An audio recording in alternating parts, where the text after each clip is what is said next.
Hey, Rafael. Thanks for the videos, man. That's awesome. Everything's looking pretty good. I've got a couple notes on some things. So we'll start with the back squat sets. Um, so first thing here is as loading gets heavier, I want you to just be a little bit more solid in your setup. So when you've got a heavy barbell like right here, what I'd love to see you do is take a nice big breath to really get everything in your core and chest tight, where it's going to almost make you stand up a little bit taller. You've got to see this little bit of rounded forward position just right off the start. So I want you to kind of think about taking a deep breath to almost push your rib cage against the bar. It'll help for you to kind of get everything a little bit more active here, so that when we start to lower down, you can see your first rep, you shift forward just a little bit, so your heels come up off the ground just slightly on your first couple. It gradually gets a little bit better over the course of the set, so that's great. You kind of get active and get set up a little bit better as the fatigue starts to set in. Your depth looks great, your position looks great in your hips. It's just that heel's coming forward a little bit, and I think it's because you're kind of starting with that slightly shifted forward position here. So I'd love to see you just kind of take a nice deep breath, and maybe also kind of think about, you can tell by when you pick the bar up, your elbow is here, so your elbows are kind of pointed back. So something that may help is, as you take that breath, screw your hands into the bar and push your elbows down towards the ground. That will kind of shift everything in your spine to make you almost allow for that bar to sit back a little bit more, rather than out in front of you, or kind of where you're tilted forward, which then is going to kind of force everything to shift forward. That's also going to help for you to get your hamstrings and your butt activated a little bit more, which is a little bit of a weakness that I'm kind of starting to pick up on potentially, which may also kind of be related to your hamstring mobility. So anything that can make your hamstrings and glutes stronger is going to be helpful. So that might be, sitting back in the heels on the back squat a little bit more. Onto the rows. These look great. I love how you're able to hold this where you're mimicking the pattern on the opposite side. So yeah, these look awesome. Good solid straight back. Elbows are pulling back rather than straight up. So I like that. I think those are good. I don't really see anything here that I would modify, to be honest with you. So right there.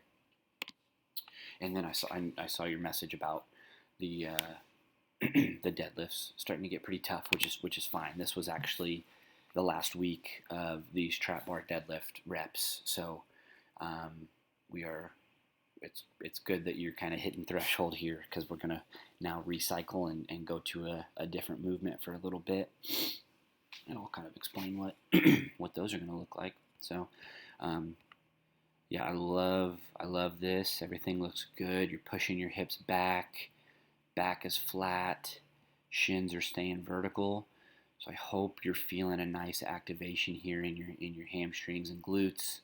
And I know, like you said, grip is going to start being an issue there potentially, and kind of losing the ability to hold on to it. But that's fine. That's what we deal with as adaptive athletes. Set. We'll look at. Heels are flat, chest is up. That's great.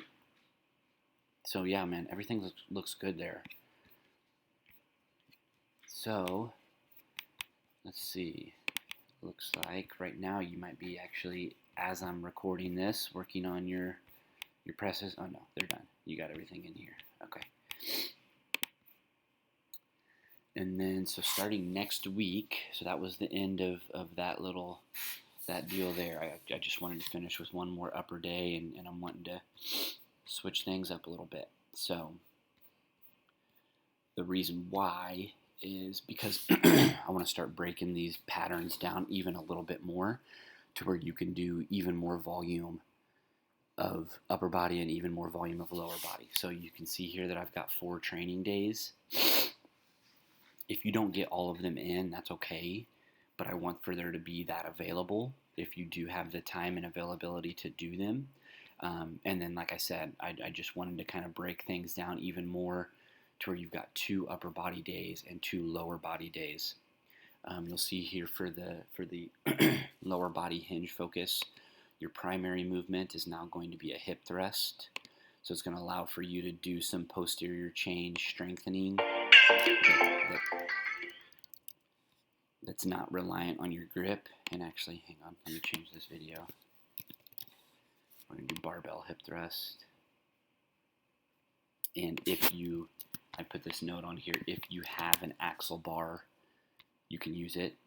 If you're going to use just a standard barbell, if your gym doesn't have an axle bar and you're using a standard barbell, you're going to want to put some padding on your hips here probably. So like I said, this is going to be a way for you to strengthen your deadlift position without you being reliant so much on your grip, and then you'll still, of course, do enough grip dependent things throughout the week that you're still kind of working on it. Okay, so yeah, man, like I said, thanks for submitting those videos. By the way, if for some reason I might have to mess with your settings. Normally whenever someone submits videos, it gives me a little camera icon right here on their stuff, so that's why sometimes I'm not seeing what's going on. So maybe I need to adjust this. Let's see. There we go. For some reason your showing results was turned off. So now I'll be able to see when you submit those videos a little bit easier. Okay, that's all I got for you, brother. Keep on keeping on.